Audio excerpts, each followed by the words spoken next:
அன்பார்ந்த தமிழ் சொந்தங்களே, சகோதர சகோதரிகளே, பெற்றோர்களே, பெரியோர்களே, உங்கள் அன்பு தம்பி அண்ணாமலை இந்த காணொளி மூலமாக உங்களிடம் சில கருத்துக்களை பதிவு செய்ய வேண்டும் என்று பேசிக் கொண்டிருக்கின்றேன். டிசம்பர் 23ஆம் தேதி 2024 அண்ணா பல்கலைக்கழகத்தில் அங்கே படித்து கொண்டிருக்கக்கூடிய சகோதரிக்கு மிக மோசமான கோரமான ஒரு பாலியல் வன்கொடுமை நடந்தது நமக்கு தெரியும். 23ஆம் தேதி நடந்த அந்த பாலியல் வன்கொடுமை 24ஆம் தேதி 25ஆம் தேதி ஒரு குற்றவாளியை கைது செய்தாங்க. 25ஆம் தேதி காலையிலிருந்து ஒரு சாமானிய மனிதனாக உங்களைப் போல நானும் பேச ஆரம்பித்தேன். அதன் பிறகு படிப்படியாக சமூக வலைதள பதிவுகள், பத்திரிகை நண்பர்களை சந்தித்து தொடர்ச்சியாக பேசியதன் விளைவு 25ஆம் தேதி சாயந்தரம் ஒரு கைதை காமிச்சாங்க, ஞானசேகரன் என்கின்ற ஒரு மனிதனை. 25ஆம் தேதி இரவு ஞானசேகரன் யார், எந்த கட்சியை சார்ந்தவன், யாரோடெல்லாம் தொடர்பு இருக்குது, அதையும் உங்கள் முன்னால் நாங்கள் வச்சோம். எல்லா அரசியல் கட்சிகளுமே எடுத்து போராடினாங்க, பேசினாங்க. அதனால் இது நான் அரசியல் பேச விரும்பலை. முதல்ல நாங்கள் அது ஓட்டப்பந்தயம் கிடையாது. முதல்ல அண்ணாமலை தான் ட்வீட் போட்டான். அதை மாதிரி நான் ஒரு கீழ்த்தரமான அரசியல்வாதி கிடையாது. மாற்றம் வேண்டும் என்று விரும்பக்கூடிய உங்களை போன்ற ஒரு சாதாரண மனிதன். இன்றைக்கி நான் அதை பற்றி பேசலை. ஜனவரி மாதம் கடைசியில் உங்கள்கிட்ட சொல்லியிருந்த சில விஷயங்களை நான் CDR, கால் டீட்டெயில் ரெக்கார்ட் ஆதாரத்தின் அடிப்படையில் உங்கள் முன்னால் வைக்கப் போகின்றேன். இன்றைக்கி பேச வேண்டிய நேரம் வந்துருச்சு. 25ஆம் தேதி கைது செய்யப்பட்ட பிறகு பல விஷயங்கள் நம்ம பார்த்தோம். FIR கசிய விடப்பட்டது. 27ஆம் தேதி நான் ஒரு அறப்போராட்டத்தை முன்னெடுத்தேன். அதன் பிறகு அண்ணா பல்கலைக்கழகம் சில விஷயங்கள் செஞ்சாங்க. நாங்கள் செக்யூரிட்டி அது பண்ணுறோம், நாங்கள் டைட்டன் பண்ணுறோம். சென்னை உயர்நீதிமன்றம் SITயை போட்டு கண்காணிக்க ஆரம்பித்தாங்க. இன்றைக்கி 5 மாதங்கள் கழித்து தீர்ப்பு வந்திருக்கு. முக்கிய குற்றவாளியாக இருக்கக்கூடிய, ஒரே குற்றவாளியாக இருக்கக்கூடிய ஞானசேகரனுக்கு 30 ஆண்டு காலம் கடுங்காவல் தண்டனை. இன்றைக்கி நம்ம அன்னைக்கு கேட்ட அதே கேள்வி இன்றைக்கி கேட்குறோம். ஞானசேகரன் முக்கிய குற்றவாளி, தீர்ப்பு கொடுத்துருக்குறீங்க, துரிதமாக இன்வெஸ்டிகேட் பண்ணியிருக்கிறீங்க, 30 வருஷம் ஜெயில் தண்டனை வாங்கி கொடுத்துருக்குறீங்க. எல்லாருக்குமே சந்தோஷம்தான். இருந்தும் நமக்கு தெரியும் அந்த குழந்தைக்கு, பாதிக்கப்பட்ட சகோதரிக்கு அந்த கண்ணீர் துளிக்கு நியாயம் கிடைக்குமானா எப்பவுமே கிடைக்காது. பட் இருந்தும் அரசு அந்த வேலையை செஞ்சுருக்கு. ஆனால் அரசு அந்த வேலையை முழுசாக செஞ்சுருக்கா அப்படிங்கிறத முதல்ல இருந்து கேட்குறோம். நான் அதைத்தான் உங்கள் முன்னால் நான் பேச போகிறேன். 24ஆம் தேதி 23ஆம் தேதி இரவு பாலியல் வன்கொடுமை நடந்தது. 24ஆம் தேதி இந்த ஞானசேகரனை கோட்டூர் காவல் நிலைய அதிகாரிகள் கைது செய்கிறாங்க, வெளியே விட்டுறாங்க. 25ஆம் தேதி சாயந்தரம் மறுபடியும் கைது பண்ணுறாங்க. இதை உங்கள் முன்னால் இன்னைக்கு நான் வைக்கிறேன். ஏன் விட்டாங்க, இதில் யாரெல்லாம் சம்பந்தப்பட்டிருக்கிறாங்க, எதற்காக திராவிட முன்னேற்ற கழகத்தில் சில தலைவர்களுக்கு பதட்டம், எவிடன்ஸை எங்கேயெல்லாம் அளித்திருப்பதற்கான வாய்ப்பு இருக்கு. இன்னைக்கு உங்கள் முன்னால் நான் பேசுவதற்காக இந்த பேப்பரையும் பயன்படுத்துகிறேன். காரணம், நான் பேசக்கூடிய விஷயத்தை தெளிவாக அவங்ககிட்ட சொல்லணும். ஞானசேகரனை பொறுத்தவரை கிராவிட்டி பிரியாணி என்கின்ற ஒரு கடையை நடத்தி வருகின்றான். அன்னைக்கு சம்பவம் நடந்த பொழுது கையில் இருந்த அலைபேசி எண் 9042977907. இதுதான் ஞானசேகரன் பயன்படுத்திய மொபைல் நம்பர். அரசு வழக்கறிஞர் சொல்லியிருக்கிறாங்க, 23ஆம் தேதி அந்த சம்பவம் நடந்த பொழுது ஞானசேகரனுடைய மொபைல் ஃபோன் ஃப்ளைட் மோடில் இருந்துச்சு. 8:52 வரை நைட்டு அது ஃப்ளைட் மோடில் இருந்துச்சு. உண்மைதான், அது ஃப்ளைட் மோடில் தான் இருந்துச்சு. CDRம் அதைத்தான் சொல்லுது. நான் இன்னைக்கு தொடர் கேள்விகள் திமுக அரசு, குறிப்பாக முதலமைச்சர்கிட்ட கேட்குறேன். முதலமைச்சர் வீட்டில் பெண் குழந்தைகள் இருக்கிறாங்க. ஐயா மு க ஸ்டாலின் வீட்டில் பெண் குழந்தைகள் இருக்கிறாங்க. இன்னைக்கு அவர் நேரடியாக நம்மகிட்ட சொல்ல வேண்டிய கடமை கட்டாயம் அவருக்கு இருக்கு.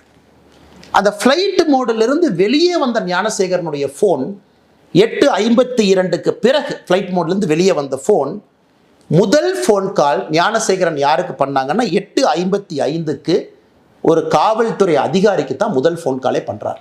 அந்த சம்பவம் முடிஞ்சு அண்ணா யூனிவர்சிட்டி அந்த சம்பவ இடத்துல தான் இருந்தாரா, கேட்டுக்கு வந்தாரா எனக்கு தெரியாது. 8:55க்கு ஞானசேகரனுடைய தொலைபேசியிலிருந்து ஒரு போலீஸ் ஸ்டேஷனை நிர்வகிக்கக்கூடிய ஸ்டேஷன் ஹவுஸ் ஆஃபீஸர், அந்த ரேங்கில் இருக்கக்கூடிய சப் இன்ஸ்பெக்டர், இன்ஸ்பெக்டர் ரேங்கில் இருக்கக்கூடிய அதிகாரிக்கு சம்பவம் முடிந்த பிறகு முதல் ஃபோன் கால் ஞானசேகரன் பண்ணுறார். காவல்துறையின் மீது பெரும் மதிப்பு நான் வைத்திருக்கின்றேன் எல்லாருக்கும் தெரியும். அன்றைக்கி அந்த காவல்துறை அதிகாரினுடைய பெயரையும் அவர் பதவியும் அவருடைய மொபைல் நம்பரை இன்றைக்கி நான் வெளியிடலை. 48 மணி நேரம் கழித்து அரசு என்ன பதில் சொல்கிறாங்கன்னு பார்த்துட்டு நான் வெளியிடுறேன். 8:55க்கு காவல்துறை அதிகாரிக்கு செஞ்ச முதல் ஃபோன் கால் எதற்காக? அந்த காவல்துறை அதிகாரி 6 நிமிடம் கழித்து 9:01 திரும்ப ஞானசேகரனுக்கு அந்த காவல்துறை அதிகாரி கூப்பிடுறார். எதற்காக? ஸோ குற்றம் செஞ்ச பிறகு அக்யூஸ்ட் கூப்பிடுற முதல் ஆள் லோக்கல்ல இருக்கக்கூடிய ஒரு காவல்துறை அதிகாரி. விசாரிச்சிங்களா? காவல்துறை அதிகாரிக்கு என்ன ரிப்போர்ட்டிங், என்ன ஞானசேகரன் பண்றான்? குற்றம் செய்த பிறகு அது சார்ஜ் ஷீட்ல கொண்டு வந்தீங்களா?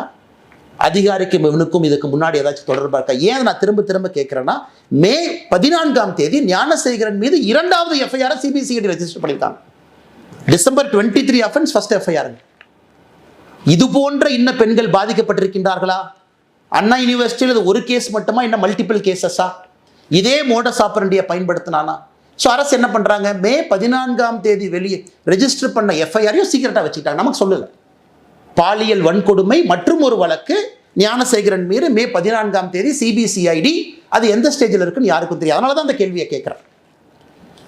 இதுல முக்கியமான விஷயம், 24 குற்றம் செய்த பிறகு அடுத்த நாள் ஞானசேகரன் என்ன செய்யறான்? சிடிஆரை பொறுத்த வரைக்கும் பிஹேவியர் எப்படி இருக்கு?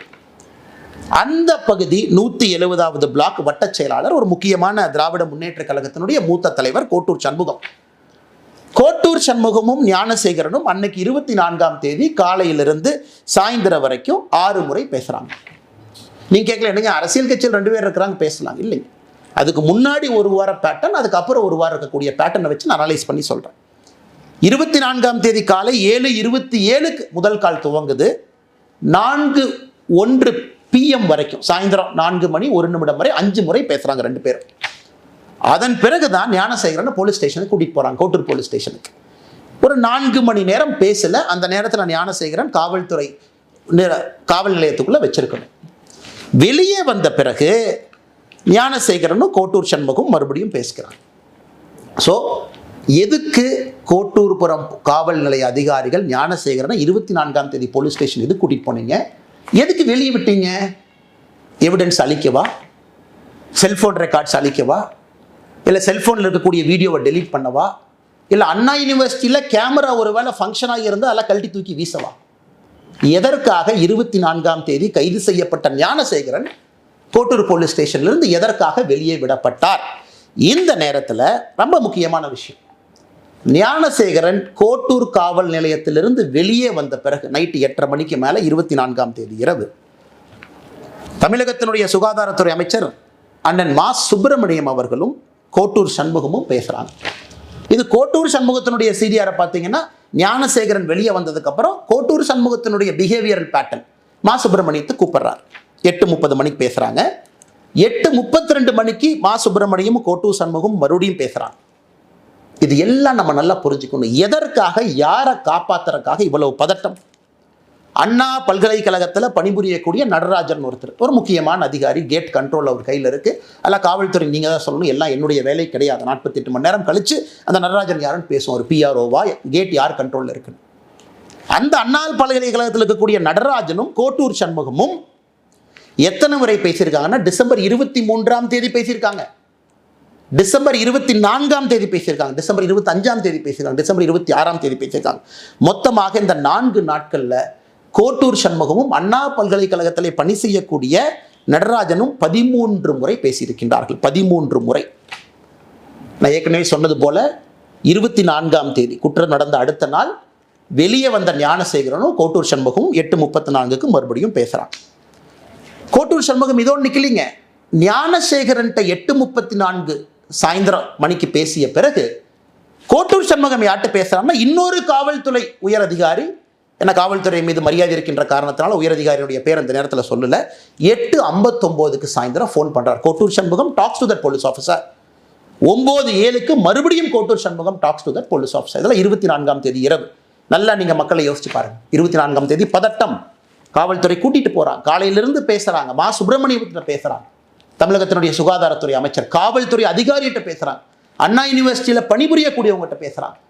அந்த 24th night is the most crucial night. காரணம், எவிடன்ஸ் அளிக்கப்படுது. உள்ள போயிட்டு வெளியே வந்த ஞானசேகரன் எவிடன்ஸ் அளிக்கப்படுது. ஏன்னா இவங்க ரெஜிஸ்டர் பண்ண 11 செக்ஷன்ல, நான் புதுசாக பொருளை கலப்பினீங்க சொல்லல, தமிழகத்தினுடைய SIT ரெஜிஸ்டர் பண்ண 11 செக்ஷன்ல ஒரு செக்ஷன் எவிடன்ஸ் அளிச்சதுக்காக ஒரு செக்ஷனை போட்டிருக்கான். அப்ப என்ன எவிடன்ஸ் அளிக்கப்பட்டது? அதன் பிறகு 25ஆம் தேதி காவல்துறை சொல்றாங்க ஞானசேகரன் சாயந்தரம் கைது பண்ற பிறகு அண்ணா யூனிவர்சிட்டி சிசிடிவி வேலை செய்யல, செல்போன்ல எங்களுக்கு தெரியல. மே 14ஆம் தேதி தான் சொல்றாங்க இன்னொரு பாலியல் வன்கொடுமை வழக்கு ஞானசேகரன் மீது பதிவு செஞ்சிருக்கிறாங்க. அதை பத்தி யாரும் நம்ம பேசல, அது எந்த ஸ்டேஜில் இருக்குன்னு கூட தெரியாது. 25ஆம் தேதி காவல்துறையை பொறுத்தவரை பிளாங்க். ஞானசேகரனை கைது செய்த பிறகு பிளாங்க். ஸோ கோட்டூர் சண்முகத்திற்கு எதற்காக இவ்வளவு பதட்டம்? அந்த பகுதியினுடைய திராவிட முன்னேற்ற கழகத்தினுடைய வட்ட செயலாளர். அப்ப காவல்துறை SIT அதிகாரிகள் கோட்டூர் சண்முகத்தை கூப்பிட்டு விசாரிச்சிங்களா? ஸ்டேட்மெண்ட் எடுத்தீங்களா? கோட்டூர் சண்முகம் எந்த காவல்துறை அதிகாரிகிட்ட பேசினாங்க, அவங்கள கூப்பிட்டு பேசுனீங்களா? மா சுப்பிரமணியம் அமைச்சரை போலீஸ் ஸ்டேஷனுக்கு கூப்பிட்டீங்களா? SIT மா சுப்பிரமணியம் அவன்கிட்ட கேட்டீங்களா? எதற்காக ஃபோன் வந்துச்சு, எதற்காக நீங்க பேசுனீங்க, இந்த பேட்டர்ல எதற்காக நீங்க இன்வால்வ் ஆயிருக்கிறீங்க? இந்த கேள்விகளை நம்முடைய SIT அதிகாரிகள் கேட்டீங்களா? அன்பு சொந்தங்களே, இந்த நேரத்தில் நீங்க ரெண்டு விஷயத்தை பார்க்கணும். இந்த 24ஆம் தேதி இவ்வளவு நான் சொல்ல இன்னைக்கு பாதிக்கப்பட்ட மாணவியினுடைய வழக்கறிஞர் சொல்றாரு, அதே 24ஆம் தேதி 2 காவல்துறை அதிகாரிகள் அந்த மாணவியை பார்த்து FIR வேண்டாமா, FIRலாம் போட்டா வாழ்க்கை கெட்டு போயிருமா, FIR கொடுக்காதேன்னு 2 பேர் சொல்றாங்க. 2 காவல்துறை அதிகாரி, ஒருத்தர் மஃப்டியில் வர்றாங்க, ஒருத்தவங்க யூனிஃபார்ம்ல வர்றாங்க. நான் சொல்லுகின்ற இவ்வளவு விஷயங்கள் 24ஆம் தேதி நடக்கும் பொழுது 2 காவல்துறை அதிகாரிகள் அதே 24ஆம் தேதி மாணவியிட்ட FIR எடுக்க 1 full day டிலே பண்றாங்க. ஸோ அதனால் இது எல்லாமே உங்களுடைய கவனத்துக்கு கொண்டு வருவது மட்டுமல்ல, உங்கள் முன்னால் இந்த நேரத்தில் நான் வைத்திருக்கின்றேன். அன்பு சொந்தங்களை, இன்னைக்கு நாம கேட்கக்கூடிய முக்கியமான கேள்விகள், யார் அந்த சார்? அதே கேள்வியை திரும்ப நம்ம கேட்கிறோம், முதல்ல இருந்து கேட்டுக்கிட்டு இருக்கோம். சர்க்கம்ஸ்டன்ஷியல் எவிடன்ஸ் என்ன? இதெல்லாமே ஓப்பன் CDR கால்ஸ். இந்த CDRலாம் பார்த்தீங்கன்னா 3 செகண்ட் பேசுகிறாங்க, அண்ணே வாட்ஸ்அப்பில் வாங்கிறார். வாட்ஸ்அப் நம்மகிட்ட இல்லை, அது காவல்துறையிட்டு இருக்கு. IPDRன்னு அது தனியாக ஒன்று போட்டு அவங்க எடுப்பாங்க. ஸோ வாட்ஸ்அப்பில் என்ன பேசுனாங்க தெரியாது. நான் சொல்வதெல்லாம் நேரடியாக தொலைபேசியில் ஓப்பன் டாக் பேசியிருக்கக்கூடிய கால். IPDR அக்சஸ் நம்மகிட்ட இல்லைங்க, அது காவல்துறையிட்டு இருக்கும். ஸோ யார் இன்டர்நெட் ஃபோன் கால் பண்ணது? சாதாரணமாகவே நம்மளே வாட்ஸ்அப்பில் தானே பேசுகிறோம். ஸோ எத்தனையோ கால் இதில் பார்த்தீங்கன்னா 3 செகண்ட் 4 செகண்ட் பேசின கால் என்ன, அண்ணே வணக்கண்ணே கொஞ்சம் வாட்ஸ்அப்பில் வாங்க. கோட்டூர் சண்முகம் விசாரிக்கப்பட வேண்டிய நபர். தமிழகத்தினுடைய சுகாதாரத்துறை அமைச்சர் மா சுப்பிரமணியம் விசாரிக்கப்பட வேண்டிய நபர். அந்த தெளிவை முதலமைச்சர் சொல்லாம எதுக்கு நாடகம் போடுறார்? முதலமைச்சராக ஒரு பக்கம், திராவிட முன்னேற்ற கழகத்தினுடைய தலைவராக இன்னொரு பக்கம் இருக்குல்ல. முதலமைச்சருக்கு 2 பொறுப்புகள், 2 பதவிகள் இருக்கு. கட்சி இன்வால்வ் ஆயிருக்கு, முதல்ல இருந்து இன்வால்வ் ஆயிருக்கு, காவல்துறை அதிகாரிகள் இன்வால்வ் ஆயிருக்கிறாங்க. இவ்வளவு விஷயங்கள் நடந்திருக்கு, இவ்வளவு தொலைபேசி அழைப்புகள். நீங்க கேட்கலாம், இல்ல அண்ணாமலை என்ன நீங்க சும்மா சொல்றீங்க? சரி, கோட்டூர் சண்முகம் அவர்களும் மா சுப்பிரமணியம் அவங்களும் டெய்லி பேசிக்கிறாங்களா? டெய்லி பேசிக்கிறாங்கன்னா, நான் சொன்ன 24ஆம் தேதியை 2 முறை பேசிக்கிட்டாங்க.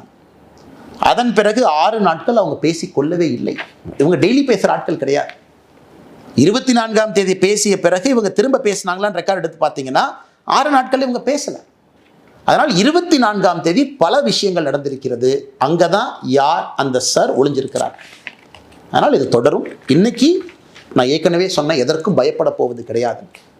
ஒரு விஷயத்தை நான் சொன்னேன், அதனை கையில் எடுத்திருக்கேன், உடும்பு புடியாக பிடித்து கடைசி வரை போக போறேன். நான் சாட்டையால் அடித்து கொண்டது அண்ணா பல்கலைக்கழக மாணவியினுடைய சகோதரனாக. எனக்கு ஒரு சகோதரி, அந்த சகோதரிக்கு ஒரு சகோதரன் இருந்தால் 2 பேருக்கும் என்ன வழி ஏற்பட்டிருக்குமோ அதைத்தான் நான் செஞ்சேன். அதனால் தொடர்ந்து கேள்விகள் கேட்போம். இதை நம்ம விட போறதில்லை. இதுக்கும் அவங்க சொல்லுவாங்க இப்படி அப்படிம்பாங்க. அடுத்து நான் 48 மணி நேரம் கழித்து மறுபடியும் அடுத்த விஷயத்தோடு பேசுவோம். அதனால் முதலமைச்சர் அவர்களே பதில் சொல்லுங்க. இத்தனை பேர் இவ்வளவு குழப்பத்தில் ஒரே ஒருத்தர் மட்டும்தான் அக்யூஸ்ட், எங்களுக்கு வேற யாரும் தெரியாது. இந்த ஆள் அவ்வளவு தைரியமா அண்ணா பல்கலைக்கழகத்துக்குள்ள இடத்த செலக்ட் பண்றான், இந்த இடம்னு தெரியுது, அந்த இடத்த ரெடியா உட்கார்ந்து இருக்கான். அப்படின்னா இதுக்கு முன்னாடி அவன் குற்றமே எங்க செய்யலீங்களா? யாராச்சும் நம்புவாங்களா? அவ்வளவு பக்காவா ஸ்கெட்ச் போட்டு FIR படிக்கும் போதே தெரியுது அந்த இடத்துல இருக்கக்கூடிய நபர் வேற எந்த தாக்குதலையும் ஈடுபடவில்லை. அப்ப மே 14ஆம் தேதி போட்ட வழக்கு என்ன சார்? யார் இந்த விக்டிம்? அண்ணா பல்கலைக்கழக மாணவிய விக்டிமா, இல்லை இதே ஞானசேகரன் இன்னொரு இடத்துல இருந்தாரா? அதனால் கேள்விகள் தொடர்ந்து கேட்போம். இவங்க ஆளுங்கட்சியினுடைய யாரெல்லாம் சம்பந்தப்பட்டிருக்கிறாங்க, பதவிகளை யார் தவறாக பயன்படுத்தினாங்க, காவல்துறையுடைய கையை யார் கட்டி போட்டார்கள், 24ஆம் தேதி ஞானசேகரனை வெளியே கொண்டு வந்து குரூஷியல் எவிடன்ஸ் அளிப்பதற்கு யாரெல்லாம் உடந்தையாக இருந்தார்கள், என்னை பொறுத்தவரை அவர்களும் குற்றவாளிகள் தான். அதில் தான் அந்த யார் என்கின்ற சார் ஒளிஞ்சிருக்கிறார். வணக்கம், நன்றி.